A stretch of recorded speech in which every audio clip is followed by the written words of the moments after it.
네, 잔매거진 특집 상반기 공채를 뚫어라 시간입니다. 네, 상반기 이 공채를 준비하고 있는 분들을 위해서 알짜 정보만을 모아서 전해드리는 네네. 상반기 공채를 뚫어라. 오늘도 조금 더 특별하게 준비를 해봤어요. 맞습니다. 예. 오늘 이 자리에 함께하고 있는 2명의 우리 구직자분들이 서류 전형에 통과를 했습니다. 네. 어떤 기업일지 잠시 후에 소개를 해드리겠고 이제 면접을 앞두고 있는데 그런 분들 많으실 것 같아요. 때문에 그분들을 위해서 면접 단골 질문 베스트 5라는 주제로 전략을 한번 짜보도록 하겠습니다. 네, 아주 예. 알찬 시간이 될 것 같고요. 면접 단골 질문, 그러니까 이런 질문은 꼭 나온다는 게 반드시 있죠. 네. 많은 취준생들이 공감하고 있을 텐데 실제로 이제 오늘 함께하고 있는 이제 두 분의 구직자분들 일단 서류를 합격하셨습니다. 그쵸. 축하드리고요. 각자 어떤 분야의 서류 합격을 했는지 좀 이야기를 들어볼게요. 네. 권순민 군. 네, 예. 저는 지금 GS 리테일 MD 업무 서류 전형 통과했고요. 예. 지금은 이제 적성 검사 결과 기다리고 있습니다. 결과를 검사는 기다리고. 보셨고 예. 그렇군요. 유준 군은 어디 합격했었죠? 이제 저도 SK텔레콤 경영 지원 분야의 직무에 지원해서 예. 이제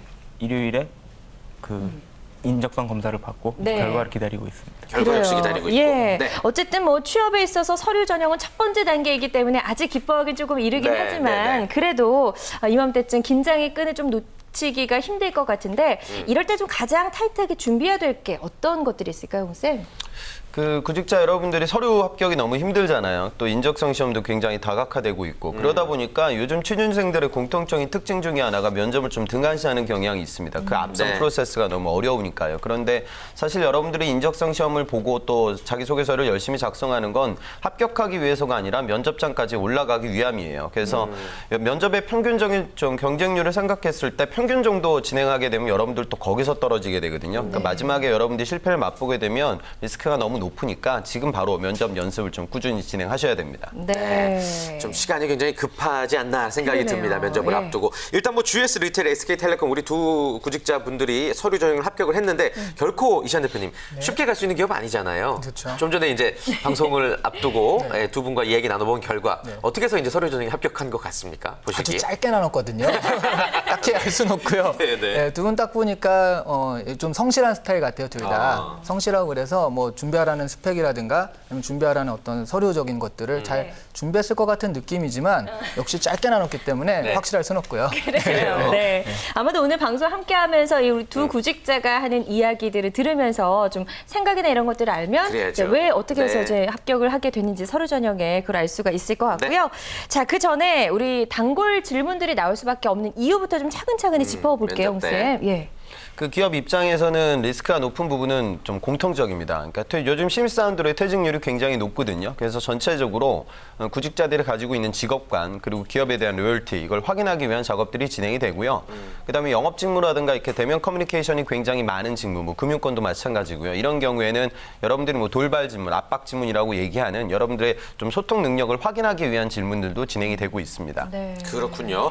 자, 그렇다면 이제는 본격적으로 면접 때 빠지지 않고 등장하는 면접 단골 질문 베스트 네. 5를 알아봐야 될 텐데 미리 좀 말씀드리고 싶은 부분은 뭐냐면은 저희가 5위부터 뭐 1위까지 5개의 질문이 반드시 나온다가 아니라 그렇죠. 이런 식의 유형의 예. 질문들이 나온다. 유형별로 여러분들이 좀 파악을 하시면 도움이 많이 되실 것 같습니다. 네. 5위부터 알아보겠습니다. 5위입니다. 아파서 병원에 왔는데 회사에서 급한 일로 연락이 왔다면 이라는 질문이네요. 네. 자, 첫 번째 질문부터 굉장히 당황스럽습니다. 네. 이런 질문을 묻는 의도를 좀 파악을 해야 될 것 같고 이 질문은 무슨 의미일까요? 예. 그러니까 이런 질문들이 하나로만 딱 되는 건 아니에요. 예. 방금 이런 거 같은 경우는 어떻게 보면 문제 해결형으로도 보이거든요. 문제 해결형. 어려움이 있었을 때 또 다른 것들이 있을 때 어떤 대안을 선택할 것인가 그렇게 보이기도 하고 네. 또 하나는 좀 황당하게 당황하는 질문. 황당형. 그러니까 이렇게 툭 쳤을 때 이 친구가 어떻게 반응하는지 보려는 질문이기도 하고요. 예. 근데 우리 문제 해결형은 이따가 또 다른 유형이 있으니까 일단 네. 첫 번째는 우리 당황형, 황당형 당황형. 질문으로 좀 놓고 보죠. 그렇군요. 당황스럽게 예. 만드는 질문들, 뭐 이를테면 어떤 것들이 또 있을까요? 예를 보니까 네. 뭐 세 장에 갇힌 종달새가 종달새인 이유와 종달새가 아닌 이유에 대해 설명해라. 아, 어렵네요. 뭔 예. 소린가요 이게? 이게 뭐죠? 네. 맨홀의 뚜껑이 원형인 이유를 말해라. 또 우리나라에서 이발사가 몇 명이나 될까? 저 두 번째나 세 번째 문제 같은 경우는요. 저게 서울대 입시에서 구술에서 나왔던 문제거든요. 진짜로요? 네네. 그다음에 의자의 다른 용도를 말하시오. 뭐 유리창을 부술 때 쓴다라든가 이런 것들이 있겠죠. 예. 그러면 안 되나요? 네. 예. 바퀴가 5개인 자동차의 장점과 단점을 말해보시오. 이런 것들이 있었습니다.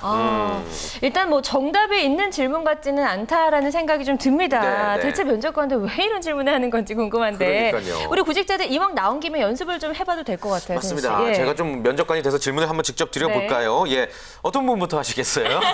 우리 순민 군부터. 예. 정말 아파서 병원에 와 있는 상태고 입원까지 가능한 상태인데 회사에서 너무너무 급하다 연락이 왔다. 어떻게 하시겠습니까? 일단 저 같은 경우는 제 일을 조금 잠시 동안이라도 대신해 줄 수 있는 사람을 찾을 것 같고요. 먼저. 예, 만약에 그 사람이 이제 찾아본 다음에 없으면은 제가 굳이 가겠는데 만약에 찾아진다면 제가 이제 그 사람한테 맡길 것 같습니다. 대체자를 예. 찾겠다. 아주 침착하게 대답을 했습니다. 네. 예, 유준군. 유준군 어떻게 하시겠습니까? 저는 입원하는 정도까지라고 상정을 안 했었는데 그냥 제가 몸이 불편해서 가는 거라면 아무래도 회사 업무는 저 하나로 인해서 다른 분야까지 이제 다른 직무에서 일하고 있으신 분들까지 그 모든 프로세스가 스톱될 수 있기 때문에 그렇죠. 제가 일단 가서 해결할 수 있는 부분 해결을 한 다음에 제 볼일을 보는 게 더 중요하지 않을까. 그 일단은 회사. 다음에 오케이. 예, 들어눕겠다. 자, 두 구직자 답변을 들어봤습니다. 홍쌤 어떻게 들으셨어요? 이 정도 답변이면 될까요? 제가 보기에는 뭐 평균 이상은 하신 것 같은데요. 예. 결국 뭐 정답이 있는 질문은 아니에요. 근데 그렇죠. 중요시하게 생각해야 되는 건 그러니까 결국 면접의 정답은 차별화거든요. 그러니까 제가 만약에 이런 질문들을 받는다고 하면 사실 이 사안에 대해서 본인의 그냥 의견을 제안할 것 같아요. 그러니까 무슨 얘기냐면 조직생활 진행하다 보면 돌발 변수들은 상당히 많거든요. 예. 그럴 때 어떤 업무에 대해서 정부로 이렇게 책임자를 지정해 놓을 때가 많습니다. 그래서 왜냐하면 누가 또 빠지게 되면 조직은 계속 굴러가야 되잖아요. 그러니까 평상시 이런 일이 생길 수 있었을 때 그 좀 우리 좀 위험 관리, 대처 능력, 리스크 매니지먼트를 진행할 수 있게끔 나는 애초에 조직 내부적으로 그런 시스템이 있을 것이라고 가정하고 또 네. 그런 시스템을 사전에 구축하기 위한 노력이 저는 있을 것이라고 좀 설명을 해드렸으면 좋겠고요. 그다음에 또 사실 그때 사안별로 이제 경중을 확인해야겠죠. 그래서 네. 경중을 확인해서 내가 인수인계할 수 있는 분들에게 이게 몸이 정말 아프다고 가정했을 때 그런 식으로 업무가 진행될 수 있는 솔루션을 제안하겠다. 뭐 그렇게 좀 답변하셨으면 좋겠습니다. 그렇군요. 예. 이시안 대표님은 두 구직자의 답변 어떻게 들으셨습니까? 네, 일단 제가 처음에 얘기했잖아요. 되게 성실하고 그런 친구들이라고 해서 네. 정확하게 좀 그런 식으로 답변한 것 같고요. 네. 괜히 사실 이런 식의 답변이 맞죠. 좀 웃겨보겠다고 재밌게 답변을 했다가 예. 이게 그 면접관도 성향이 있잖아요. 네. 거기랑 맞으면 좋은데 안 맞으면 굉장히 불쾌한 상황이 될 수 있으니까 지금 상황이 가령 그 상황이 어떤 건지 정말 내가 꼭 가야 되는 건지 확실하게 알고 내가 꼭 가야 된다면 나로 인해서 조직에 여러 명이 피해를 받으니까 네. 일단 아프더라도 가겠다. 그리고 다시 와가지고 제가 하루 더 놀겠습니다. 뭐 이런 식으로 할지라도 네. 그렇게 하겠다는 이 대답이 사실은 맞는 대답이거든요. 그래요. 그렇군요. 예. 그렇다면 실제로 이렇게 좀 황당형 질문 같은 경우에는 어디에 좀 포인트를 두고 답변을 하면 네. 좋을까요? 그러니까 황당한 것은 상황이지 대답이 아니거든요. 그래서 대답 자체는 그런 상황에 대해서 내가 이렇게 저렇게 하겠다가 지금처럼 그냥 논리적이고 누가 들어도 아 그렇게 하는 게 상식적이지. 사실 비상식적인 일이 많이 일어나다 보니까 되게 상식적인 답변들이 굉장히 논리적인 게 되는 거거든요. 네. 그래서 누구라도 공감할 만한 그런 답변을 하면 되는 거지. 이게 황당한 질문이라고 내가 황당하게 대답해야지 네. 좀 재밌게 해야지 이렇게 하는 순간 좀 착오가 생기기 마련이죠. 그렇군요. 황당한 질문이 나와도 예. 당황하지 말고 논리적으로 말하면 끝. 네, 알겠습니다. 네. 자, 개인적으로 참 흥미로워지는데요. 면접 단골 질문 4위 유형도 한번 알아보겠습니다. 대표 질문 어떤 게 있을까요? 4위입니다. 10년 후 오늘 이 시간, 귀하는 어디서 무엇을 어떻게 하고 있을까요? 입니다. 그래 막연하게 10년 후를 상상해보곤 하지만 이런 질문을 받으면 이것도 조금 당황할 수도 있을 것 같고요. 네. 이런 질문들은 어떤 유형으로 좀 분류할 수 있을까요?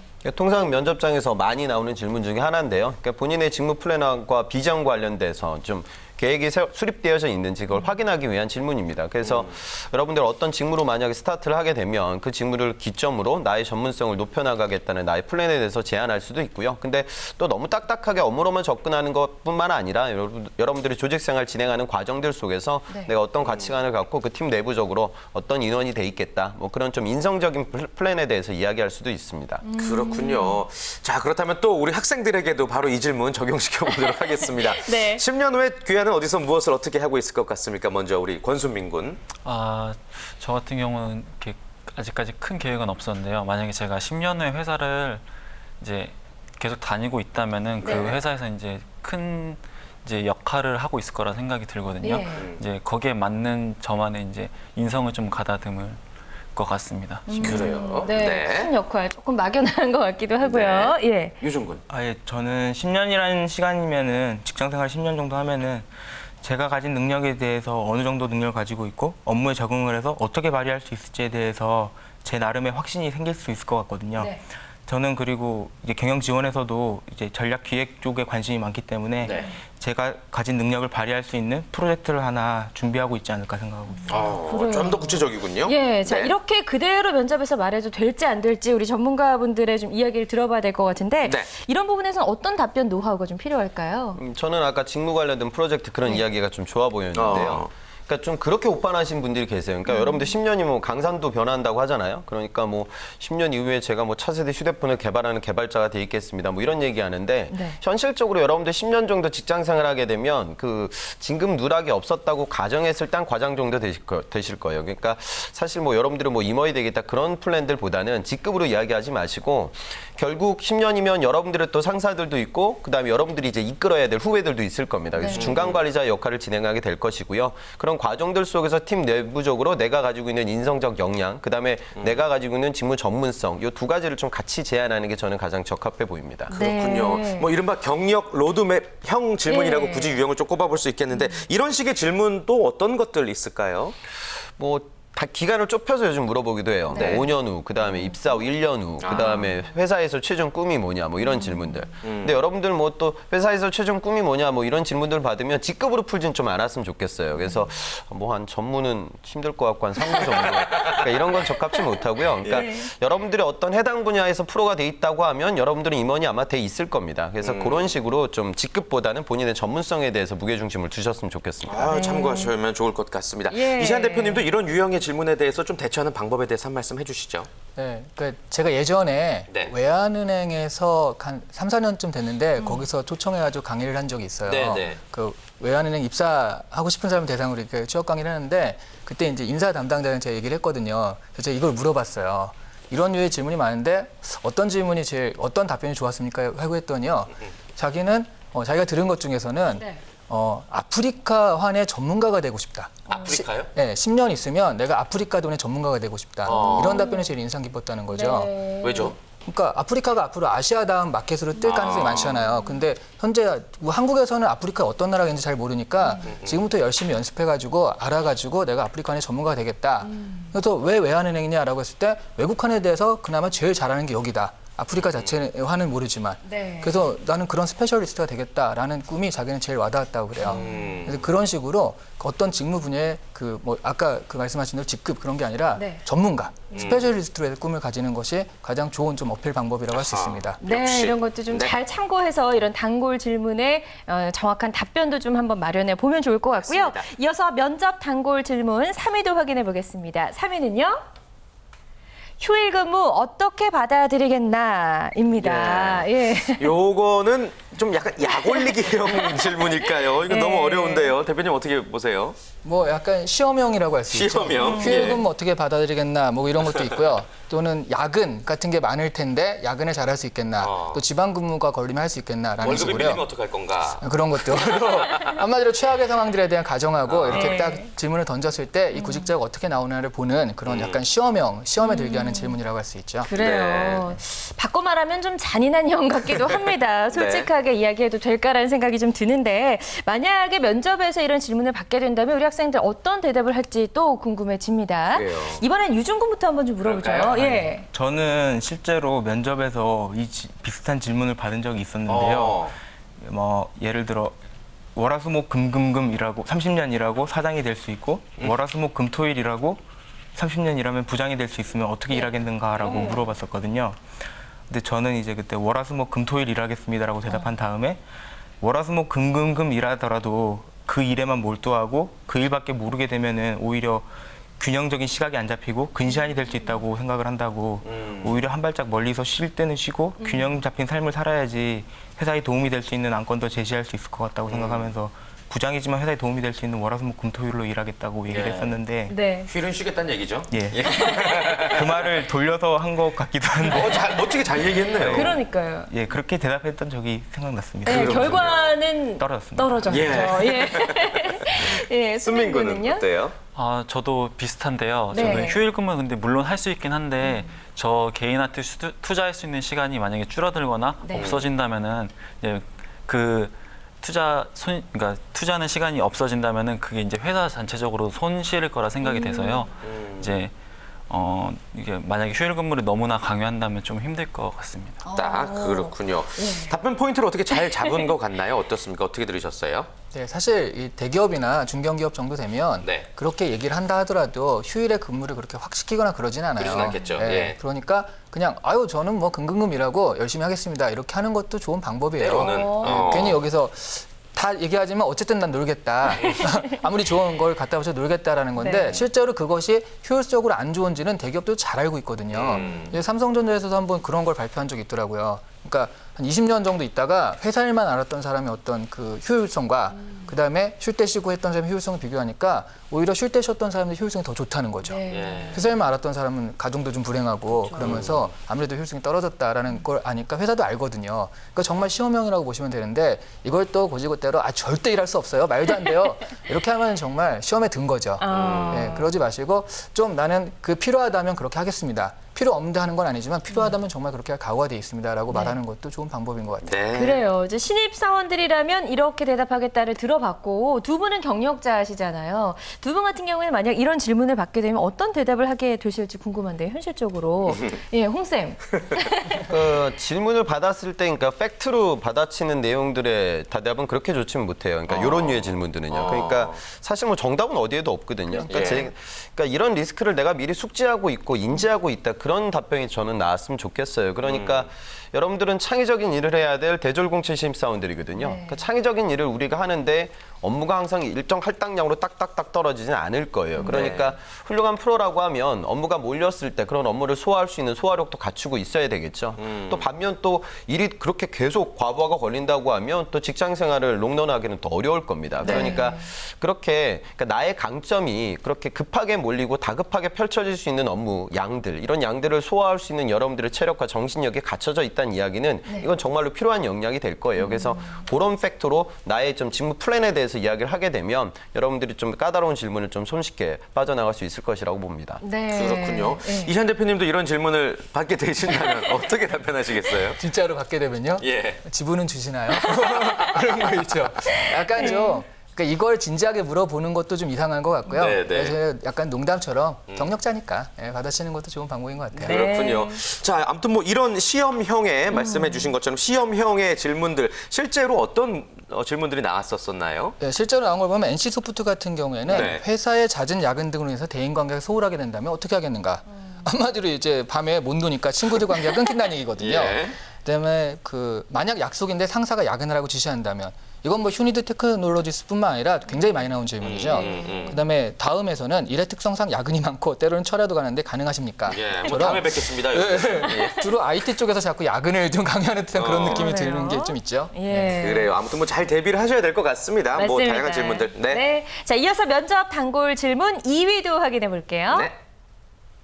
네, 2위는 1억 원이 생긴다면 어디에 어떻게 쓸 것인가라는 질문입니다. 네.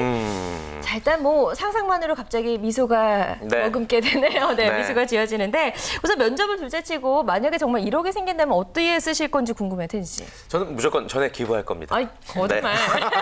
아이스한테 정말? 왜냐하면 네. 1억 원이 생길 일이 절대 없기 때문에 항상 답변은 늘 이렇게 하는 걸로. 좋네요. 아까 예. 말씀해 주셨잖아요. 팩트대로 받아치지 않아도 되는 질문. 네. 아무튼 우리 취업 준비생들은 예. 실제 면접이라 생각하고 이 질문 받으면 어떻게 답변하시겠어요? 순민 군. 저도 이제 이런 큰 돈을 생각해 본 적이 없어서 네. 그런데 그냥 통장에 넣어놓고 평소와 똑같이 살 것 같습니다. 만약 이자 놀이를 하겠다는? 어떻게 보면 그럴 수도. 그렇군요. 예, 우리 유진 군은요?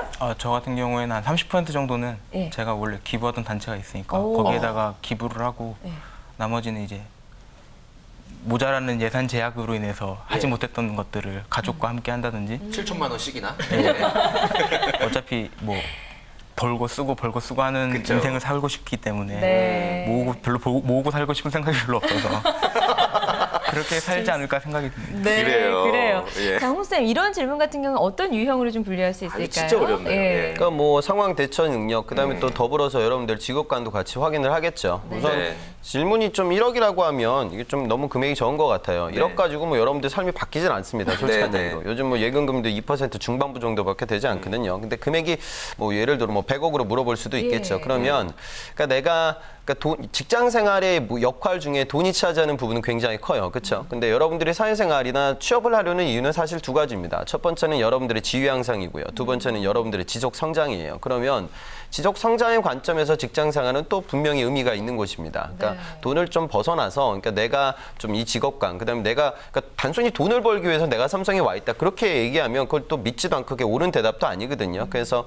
본인의 좀 꿈이라든가 내가 하고 싶은 일을 찾고자 하는 직무에 대한 비전도 이야기하시고 그다음에 뭐 경제 생활은 또 그 경제 생활 나름대로 편안하게 유지할 수 있는 도구로 활용하겠다. 뭐 그런 식으로 답변하셨으면 좋겠습니다. 그렇군요. 뭐 이 질문은 우리 구직자분들도 많이 들어봤을 정도로 실제로 많은 기업에서 면접 때 나왔던 질문이죠. 어떤 기업들이 있었나요? 예, 맞습니다. 실제 사례들을 좀 보면요. 네. 그 롯데쇼핑 같은 경우에는 로또 당첨되면 어떻게 할 것이냐 뭐 이런 질문들을 받았고 현대상선도 비슷하게 이제 1층 당첨이 되어서 너는 회사를 다닐 거냐 뭐 이런 질문들. 그다음에 예전 동양생명 같은 경우에는 금액을 좀 올려서 10억이 생긴다면 어떻게 하겠느냐. 그다음에 뭐 이수건설은 1억이 생긴다면 어디에 어떻게 쓸 것이냐 뭐 이런 질문들을 많이 받게 됩니다. 그렇군요. 역시나 뭐 자주 나오는 질문이니까 어떻게 답변을 해야 될지에 대해서 준비는 반드시 필수인 것 같습니다. 자, 이제 마지막 1위입니다. 면접 단골 질문 1위 확인해 보겠습니다. 회식인데 업무가 밀려 있다면 이라는 질문이네요. 그래요. 사실 뭐 신입 같은 경우에는 회식인데 업무가 네. 밀려 있으면 이러지도 저러지도 못할 난감하죠. 것 같은 그런 상황일 것 같은데요. 이 질문의 의도부터 조금 파악을 해야 될 것 같네요, 대표님. 네, 그 제가 처음에 아픈데 회사에서 연락이 왔다면 네. 문제 해결형도 되고 당황해도 된다고 그랬잖아요. 비슷하네요, 이것도. 그렇죠. 예. 그러니까 이게 지금 회식인데 업무가 밀려왔다 이런 거니까 말하자면 지금 이제 문제 해결형으로 놓고 보자라는 얘기죠. 그러니까 이런 상황에 놓였을 때 어떻게 해결할 것인가를 보겠다라는 의미죠. 그렇죠. 예. 실제로 회사에서 발생할 만한 진짜 발생할 만한 어떤 상황을 준 다음에 네. 이 친구가 거기서 어떻게 대처하는가, 그 대처에 대한 순발력과 어떤 문제 해결의 어떤 순위, 프로세스 같은 것들을 좀 체크하고자 하는 그런 욕망이 있는 문제죠. 근데 이런 것들을 실무 능력하고 관련지어서 질문을 해버린다면 굉장히 네. 좀 답변하기 어려운 질문이 될 수도 있을 것 같아요. 그렇죠. 이게 실제 실무에서 되면 사실은 매뉴얼 같은 게 있어도 그 행하는 사람들이 그 매뉴얼대로 할 수 없는 상황들이 많거든요. 그 생각지도 못한 상황들이 있을 때 그걸 해결할 수 있는가의 문제인데 예를 들어서 이런 문제들이 나왔습니다. 뭐 어떤 고객이 들어줄 수 없는 사안인데도 불구하고 끈질기게 요구한다면 어떻게 네. 하겠는가? 혈액백과드 같은 경우 이렇게 나왔고요. 실제로. 네, 예. 또 같은 지역에 식중독이 발생하면 어떻게 대처할 것인가? CJ 푸드 시스템에서는 이렇게 나왔고. 직무랑 상당히 관련이 깊네요. 그렇죠. 예. 그리고 재밌는 게 난동을 피우는 고객이기 때문에 어떻게 하겠는가? 하나은행 같은 경우가 내 돈 내놔 뭐 이런 거겠죠. 실제 발생할 수 있죠. 네, 그런 것도 있었고요. 예. 또 우리 회사에서 출시된 제품이 10,000원짜리인데 그 같은 시기에 출시된 경쟁사 제품이 8,000원이다. 그럼 이게 어떻게 우리 회사 제품을 팔겠는가? 뭐 이런 질문들. 또 회식에서 업무가 밀려 있다면 하이닉스 반도체 같은 경우가 이렇게 물어본 적이 있습니다. 그렇군요. 자, 그렇다면 경영 지원 분야에 지원하고 있는 우리 유준군 같은 경우에 회식인데 업무가 밀려 있습니다. 어떻게 하시겠어요? 가능성 높아요. 이 질문 나올 가능성. 예. 경영 지원이라는 업무 자체가 타 부서들과의 연계성이 되게 중요한 직무라고 생각을 합니다. 네. 그렇기 때문에 회식을 통해서 다른 직무의 사람들과 이렇게 좋은 관계를 가지고 있는 것도 업무의 한 연장선이라고 생각을 하기 때문에 회식에 가서 다른 사람들과 친해지는 것 그리고 신입이기 때문에 그런 기회를 가지는 게 쉽지 않기 때문에 그런 것과 제가 지금 해야 되는 업무의 중요성을 먼저 따져보고 우선순위를 먼저 체크한 다음에 해야 될 것 같습니다. 그렇군요. 대표님 이렇게 싹 미소를 지으시네요. 유준군은 아까부터 일관적으로 놀겠다 그런 답변을 계속하고 있어서 그래요. 저버리지 않는다는 생각이 그래요. 농담삼아 해본 말씀이실 테고 우리 권순민 군은 MD 직무 희망한다고 저희가 아까 얼핏 들었었던 것 같은데 요 실제 사례 중에서 이 질문 재밌네요. 우리 상품은 10,000원이고 경쟁사 상품은 8,000원일 때 어떤 전략으로 판매 기획 세우시겠어요? 일단 우리가 만들든지 다른 회사가 만들든지 제품은 다른 제품이잖아요. 네. 용도는 같을지 몰라도 그렇기 때문에 이제 저희 제품만이 가질 수 있는 특징적인 부분을 이제 부각시켜서 그 판매를 할 것 같습니다. 예. 네. 자, 이렇게 두 구직자의 답변을 들어봤습니다. 각각 좀 평가를 해주시고 점수를 좀 매겨주시면 좋을 것 같은데요. 네. 홍쌤, 어떻게 보셨어요? 저는 아까 유준군 답변이 너무 좋았던 것 같아요. 그러니까 그거는 솔직히 면접이라는 건 나를 뽑는 이유를 설명하는 자리예요. 그러니까 꼭 질문하고 약간 핀트가 벗어나도 되겠죠. 그러니까 유중 씨 답변은 이제 내가 직무에 대해서 좀 명확한 이해가 있는 것 같아요. 그러니까 경영 기획은 경영 지원 파트는 이제 우리가 흔히 말하는 현업, 영업 구매, 그다음에 연구 개발 뭐 이런 부서들과의 협업을 네트워크가 굉장히 중요해요. 그래서 평상시 그런 회사 내부적인 네트워크를 갖춰놔야 이제 내가 업무도 잘할 수 있고 그 부서에도 업무 증진에 기여할 수 있습니다. 그러니까 물론 경중은 따져봐야겠죠. 업무가 굉장히 시급하다고 하면 당연히 업무 해야 될 거예요. 하지만 내가 그 회식에 대한 어떤 인지도를 갖추고 있다는 건 직무에 대한 경험으로 어필할 수 있을 것 같고요. 네. 그다음에 아까 가격 관련된 그 질문 같은 경우에는 네, 네. 이제 결국 내가 이제 고가용 제품들을 시장에서 내팔기 위해서 어떤 전략을 꾸릴 거냐. 그래서 만약에 영업이나 마케팅 직무를 두드리고 있는 분들이라고 하면 요건 기회예요. 그러니까 무슨 얘기냐.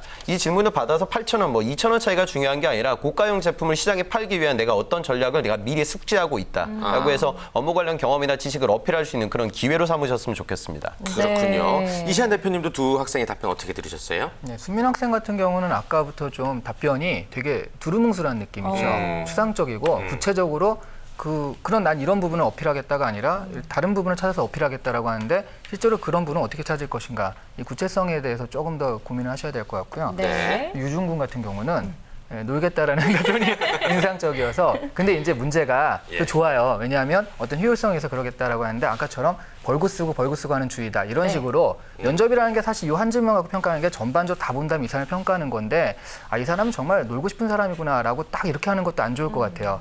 오히려 그런 질문은 좀 다르게 얘기를 하고요. 이런 질문에서는 이렇게 효율성을 위해서 내가 이렇게 하겠습니다라고 하는 네. 것이 그나마 좀 입체적으로 사람을 돋보이게 할 수 있는 방법인 것 같습니다. 또 네. 두 분의 구직자가 또 너무 갑작스럽게 물어본 질문이고 또 방송을 하고 있기 때문에 그렇죠. 생각만큼은 또 논리적으로 말씀 못 하셨을 수도 있을 것 같다는 네. 생각도 들어봅니다. 뭐 다양한 질문 유형들 알아봤는데 홍쌤 또 어떤 식의 질문이 나오는지 그리고 또 그에 맞춰서 어떻게 대처를 하는 게 좋을지 한 말씀만 정리해 주시겠어요? 저 네. 추가적으로 좀 오늘 안 나온 이야기인데 네, 정치 이슈나 사회 이슈 관련된 질문들도 많이 받아요. 뭐 공기업 민영화, 경제 민주화, 이 신문의 매스컴에 임원들은 평소 신문을 많이 리딩하시는 분들이거든요. 그래서 그런 사안을 모르고 있어서 그 주제를 몰라버리게 되면 또 여러분들 격이 확 떨어집니다. 그래서 그런 시사상식은 기본적으로 꼭 챙겨서 면접장에 가셨으면 좋겠습니다. 네, 좋습니다. 자, 이렇게 해서 잔매거진 특집 상반기 공채를 뚫어라. 오늘은 특별히 면접 단골 질문 베스트 5로 알아봤습니다. 잠시 후 2부에서도 면접에 대비하는 전략 이어가 보도록 하겠습니다. 네, 2부에서는 먼저 강주리 캐스터가 전하는 취업정보 백서 만나보실 거고요. 또 이어지는 특집 상반기 공채를 뚫어라에서는요. 자기소개서로 보는 면접 준비 전략에 대한 이야기 나눠보도록 하겠습니다. 네, 여러분들 멀리 가지 마시고요. 채널 고정